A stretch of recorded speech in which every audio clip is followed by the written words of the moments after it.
National Weather Service in Fort Worth has issued a severe thunderstorm warning for southwestern McLennan County in central Texas, east central Corio County in central Texas, west central Falls County in central Texas, until 9 p.m. Central Daylight Time.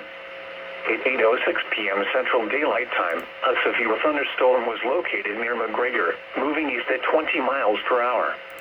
Hazard, ping pong ball size hail and 60 miles per hour wind gusts. Source, radar indicated. Impact, people and animals outdoors will be injured. Expect hail damage to roofs, siding, windows, and vehicles. Expect wind damage to roofs, siding, and trees. Locations impacted include Waco, Hewitt, Robinson, Belmed, Woodway, McGregor, Beverly Hills, Lorena, Bruceville, Eddy, Moody, Mother Nutt State Park, Lake Waco, Oglesby, Woodson, Moorville, Spring Valley, and Willow Grove. This includes Interstate 35 between mile markers 314 and 336. For your protection, get inside a sturdy structure and stay away from windows. Radio.